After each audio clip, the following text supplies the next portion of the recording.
So in case you haven't heard, the Wheel of Time TV series has got cancelled. Now, I don't know what exactly to feel about it.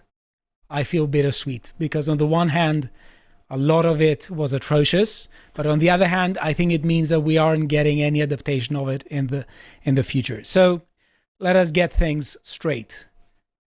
The last 25 years, the last quarter of a century, has been described as the golden age of fantasy TV. And I can think of The Lord of the Rings, which I think is basically the best triplet of movies ever made. Incredible. Easily. For me, it's just top number one.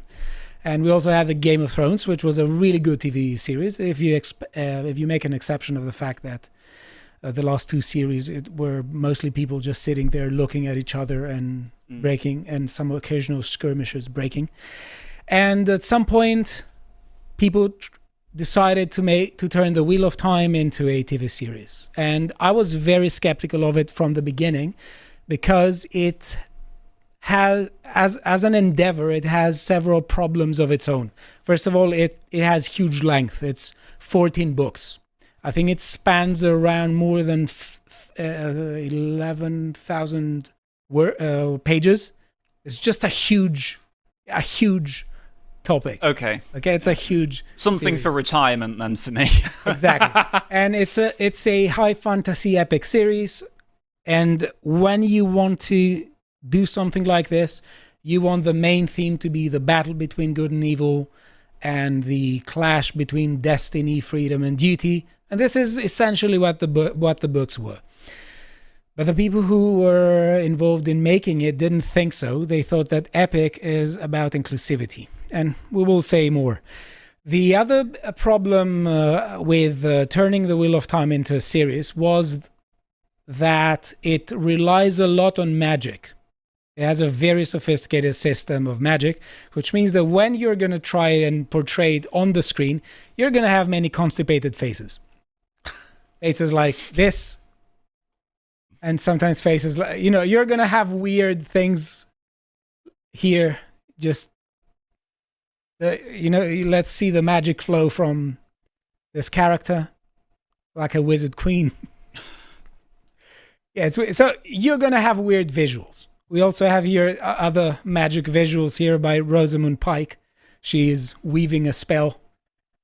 To be fair, it went a bit. It improved as the series got along. So it was one of those things. Because I've read the books, I would watch it regardless, and I would also be the person who would be ranting at every episode. You're totally, what are they doing? You're totally different to me, because when the Rings of Power was announced and the interviews started to come out, I was like, I'm not even hate watching this. Yeah. I was like, I'm not giving them a second of my time. So fair play to you. It's different approach to things. But honestly, I think it's my second favorite fantasy series after Lord of the Rings. Right. And I just wanted to see it. But they messed it up. And the people who were involved in it show the same kind of disassociation with the general public that we see when we're talking about elites and the public. Right. They just live in another world. Yeah. And I have here this article from the Movie Web, which was published 2.5 months ago on March 16th. It's actually my birthday. And it says Prime Video's returning fantasy series sets record-breaking Rotten Tomatoes score for season 3. And they're saying basically that this is a huge thing, with season 3 now available for streaming. Its early ratings are already impressive, earning a critic score of 94% and an audience score of 89% on Rotten Tomatoes. Since the third season has only just begun, these numbers are bound to change when more episodes are released, but the difference will most likely be minimal. In any case, the ratings have only improved with each season, with the Tomatometer scoring 81 and 86% for the first and second seasons, and the Popcorn Meter scoring 60 and 80% respectively. This steady rise in ratings implies that there has been a significant leap in the series' overall production, making season 3 potentially the best one yet. However, with 5 episodes still to come, the scale could sway to either side. And they're saying basically, as opposed to many fantasy stories that tend to lose momentum over time, I'm reading a lot from this because it's very, very representative of the kinds of mentality these people have. that tend to lose momentum over time, or in the case of many Netflix series that are cancelled before they have the chance to shine, The Wheel of Time certainly defies the norm. Actually, it didn't. The show's growing success may lie in the creator's liberty to make some changes to the original story. Could that be actually the problem why it didn't work? And following the premiere of the first 3 episodes on March 13, fans criticized the adaptation for straying from the books. So we have fans and we have critics. Critics say this is just a masterpiece. Fans saying this is deviating a lot from the books. Many such cases. And Rafe Judkins, who is basically the main reason behind this failure, defended it, saying, I'm sure it will drive people crazy. They're supposed to be the people who are going to watch it, by the way. But there's a reason why we do it. And that's because we want viewers to emotionally understand the relationship between these characters and how each one affects the other. So you wanted to do something that just wasn't in the spirit of the books, and actually it failed. And you were making triumphant statements about it. So The Wheel of Time cancelled after 3 seasons. This is 2 months afterwards. Okay. Oh. And basically, they're going to say it's about money. You see them here saying, it seems that there simply isn't enough money in the show to continue to justify its high-end cost to produce. Obviously, if a lot of people were watching it, there would be more money. Yeah. So if they hadn't said, bragged, oh, I'm going to drive the fans crazy, I'm going to drive the people who care about this absolutely insane, there might have gotten a little bit more money and more people would have watched it. Yeah, most probably. And they have absolutely zero excuse for doing so. Capitalism is crazy this way, huh? It is. They have absolutely zero excuse for doing so because we live, in a sense, in the golden age of fantasy. Amazon wants to make money. Amazon has money. It's not exactly poor. So if you failed, the failure is on you. Exactly. Okay? Right, so let's move on. So on Rotten Tomatoes, it did have 88%. In IMDb, it had 7.2%. So 72. Which, you see, the thing with when it comes to Rotten Tomatoes or IMDb, I don't trust the ratings anymore because we know from previous cases that they will just, shadow ban, a whole ton of, as they did with Rings of Power famously, just erasing negative reviews by the thousands until it averages out at something just that, contains the collateral damage. Exactly. So it got 7.2 there as a series. But, Lord of the Rings, for instance, The Return of the King got 9. Yeah. 2.1 million And ratings. that's authentic. Game of Thrones got 9.2, which I think is, honestly, there's no universe where Game of Thrones is better than Lord of the Rings. Well, it's funny, actually. Just no universe. Because it's been a long time, but I think from memory, Game of Thrones used to have about 9.5, actually. So it was even higher. And then the last season came out and it lost 0.3. Yeah. Just purely off the back of just how... But also with IMDb, you have the tendency of people who watch something and they like it and go instantly, oh, this is the best movie of all time. This is the best TV series of all time. Yeah. The interesting thing with Game of Thrones, though, as well, was that, when it first started coming out in 2011, sure, you had, quite a good choice of, where you wanted to get your TV from, but we were still in that stage where the streaming services, Netflix and Disney Plus and Amazon Prime, Paramount Plus, all these things didn't exist yet. And so there was actually a greater concentration of what people watched. You found more common, between you having your Netflix show that you were into and someone else having their, it was one of those times when Game of Thrones came out, you either were watching it or you knew someone who was watching it, right? It was kind of the last great TV series that everyone kind of knew something about. Yeah. And now... and that's the issue, that whether IMDb reflects trends that are, in a sense, a bit irrational, let's say, and a bit whimsical, it does show trends.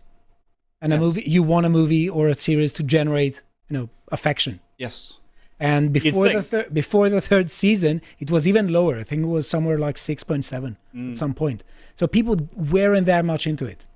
The critics were, and the people who made it. Now, lots of people are trying to do damage control and blame and point the finger to Amazon and point the finger to money, capitalism, and a society at large.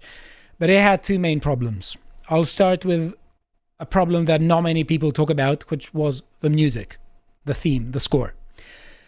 When you want to do music for one of the most epic depictions of a battle between good and evil, you want it to be absolutely epic.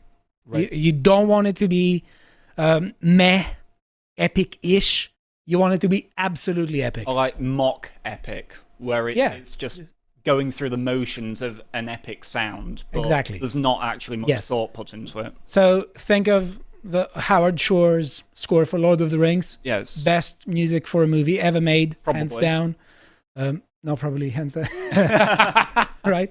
Okay, but also think Game of Thrones. It's a catchy tune. You hear it, you want to hear it again, you want to hear it when you exercise, you want to hear it when you want to be motivated. It boosts you. Okay, it boosts your morale. It makes you think of battle and glory in the battlefield.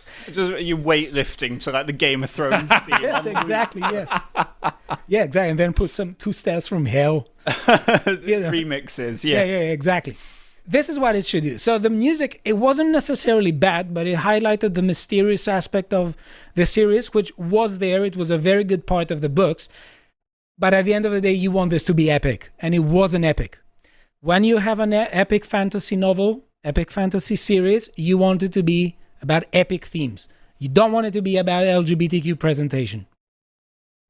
So I'll say there were 2 main problems with the agenda, which was the basic problem there. And I will say this, the agenda is a huge issue for me because it's not diverse casting that's an issue with me.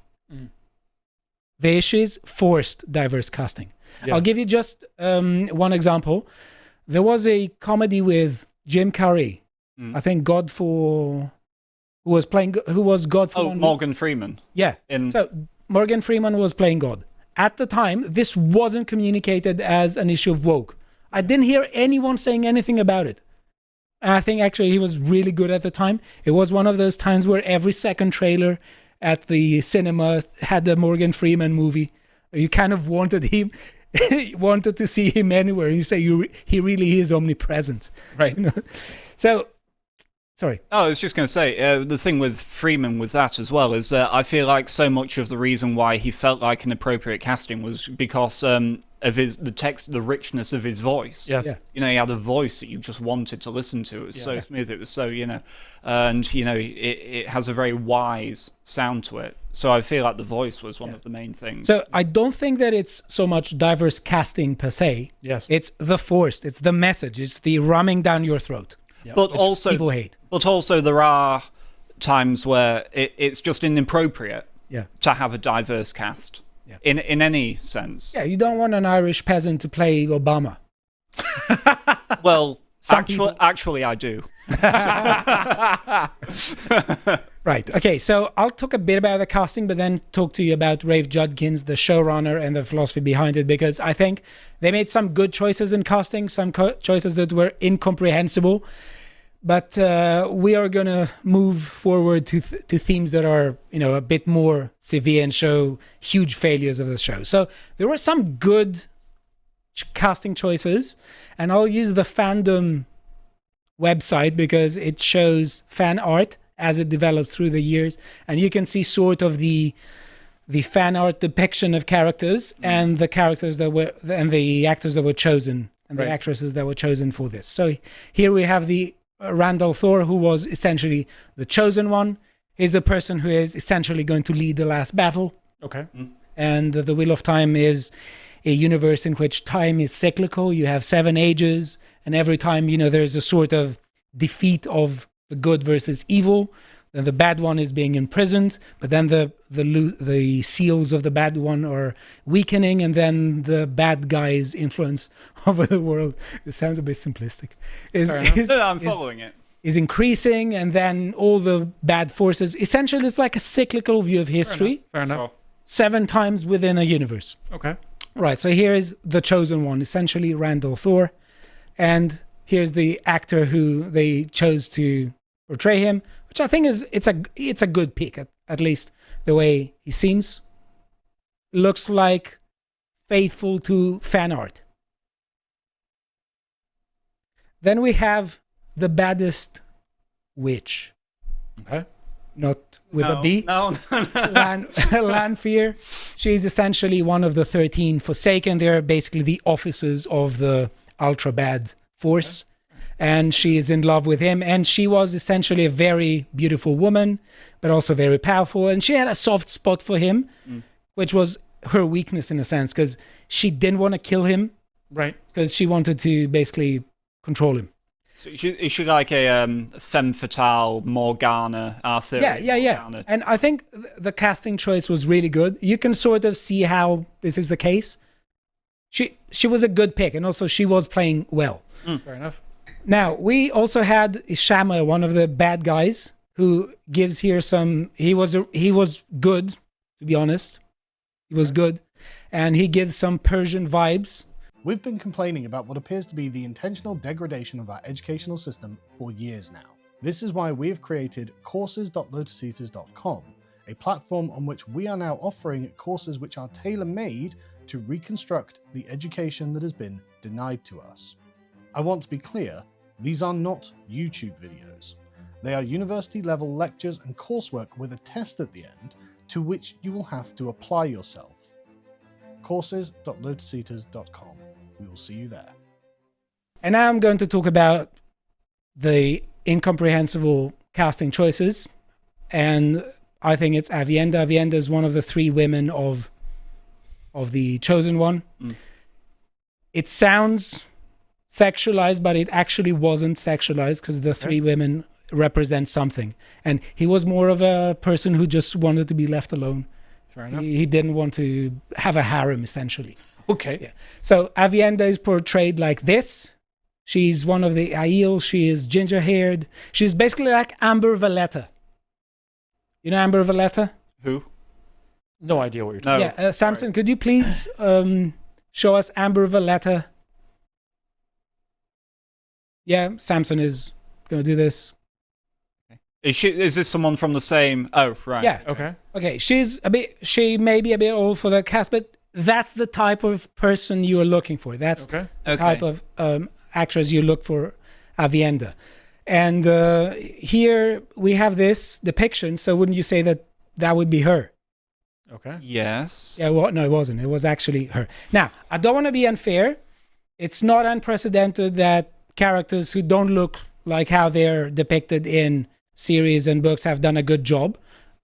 Example, Idris Elba in The Gunslinger. One of the very few good things about this atrocious movie. Right, I've not seen that either. It's just atrocious. Idris Elba was one of the very few good things. But Stephen King has said that when he was writing it, he was thinking of Clint Eastwood. So if you are a fan of the Dark Tower series, such as I am, you are reading the novels thinking of someone like Clint Eastwood. Right. So yeah, but Idris Elba did a good job. So Okay. it's still, it was still too early. We don't know if she did a good job or not. But the point is, that was forced. It was forced because it was integrated into a very forced narrative that was just, that's the showrunner. Also, I don't remember her being a lesbian.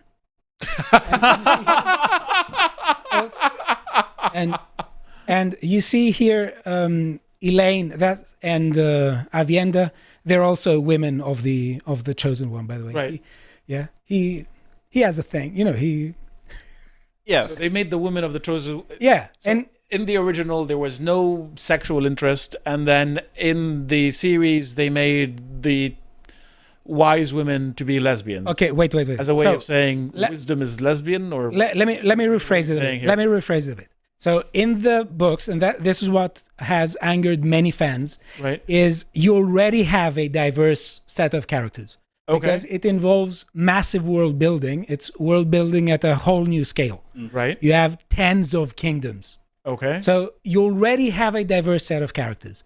You have all sorts of... It's essentially a matriarchy in most of these kingdoms. Okay. So basically queendom or something. Okay. Yeah. All right. So they didn't need to touch anything. All they had to do was just stick to the books, but they didn't. So in the books, you do have people of all walks of life, Right. but not at the extent that they did it. Right. And so you see here, Elaine, who was actually a good casting choice for this character, and Avienda. They're looking at each other. You'd expect them to just say things to each other and be friends, but actually they were about to get it on. Right. Right. Okay. So we have here Avienda in the fandom character. They created a special wiki thing here with the LGBTQ plus flag. That's atrocious. Yeah.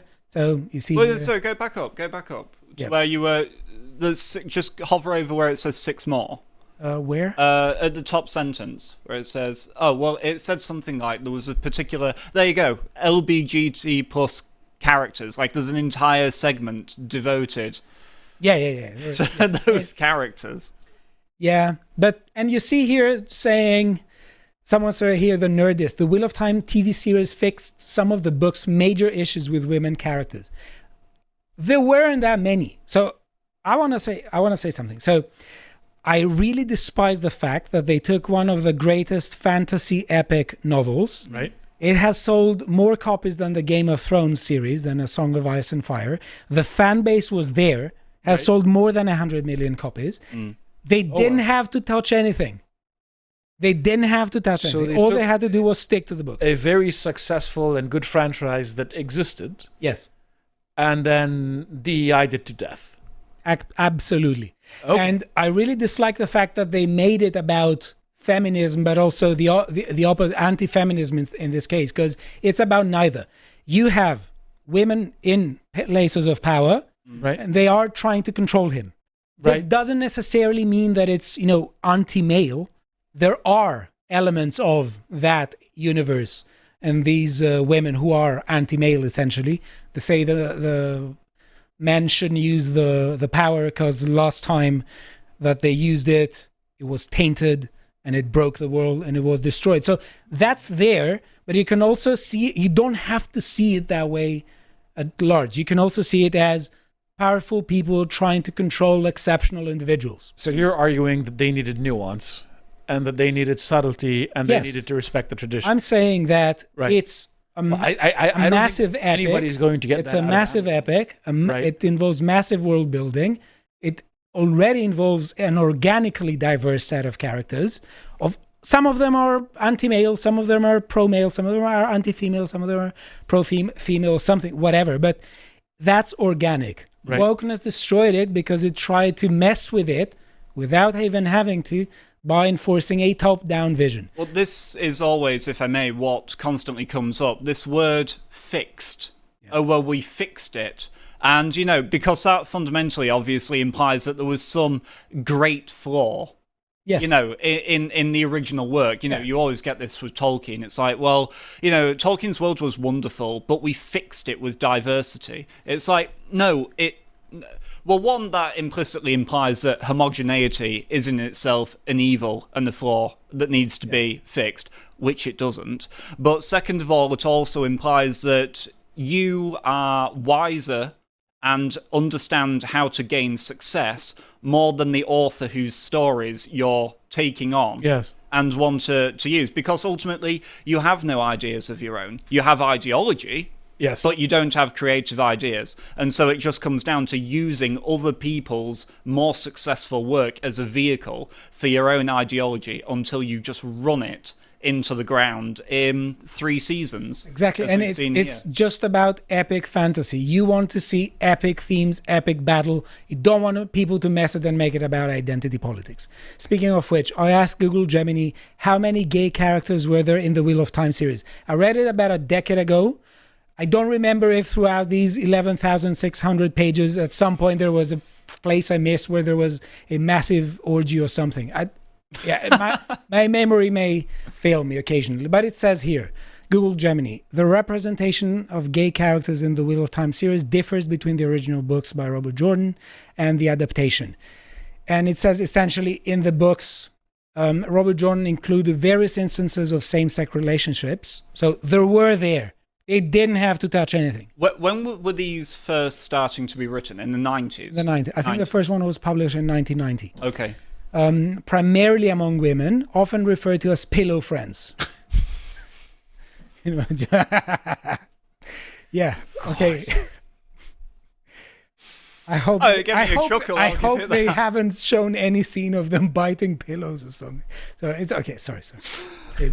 Okay. These relationships are common, especially among the Aes Sedai. They're essentially the witch class and are generally accepted with the cultures depicted. However, some fans have noted that Jordan's portrayal of these relationships could be seen as somewhat vague or not explicitly queer in the modern sense, sometimes implying there were a phase or present which men weren't available.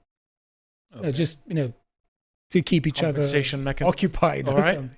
So you see here that they sort of, in the Amazon Prime series, the show has significantly expanded and made more explicit the LGBTQ plus representation, drawing in hints from the books and making them central to certain characters' arcs.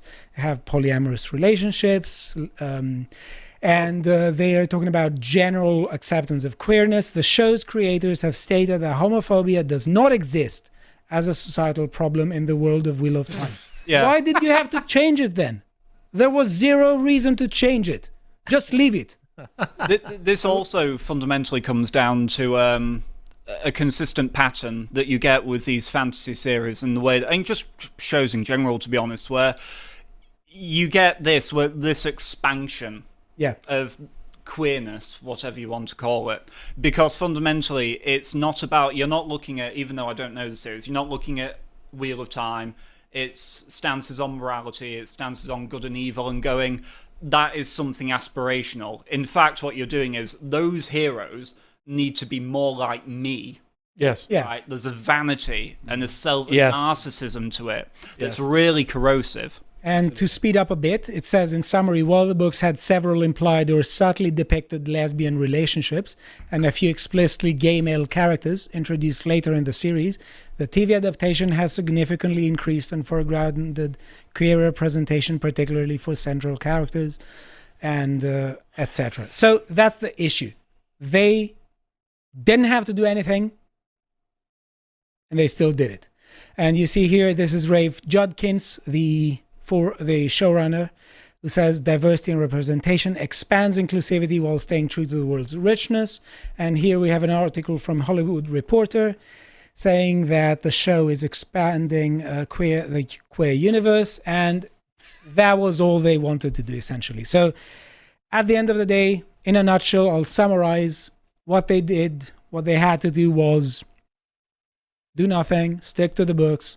The books were perfect. They were epic. Instead of focusing and highlighting upon the epic thing, they highlighted about their political agenda. And the fan base was there. It has sold more copies than the Game of Thrones series. There are millions of people who wanted to watch it, but somehow they didn't watch it. So to the people who are involved in the production of this show, keep being in your bubble, but you destroyed a lovely fantasy series, and I hope this doesn't mean that the fantasy genre is going to completely turn its back to the Wheel of Time. We've been complaining about what appears to be the intentional degradation of our educational system for years now. If you went through the state school system in the UK, as I did, you will know exactly what I mean.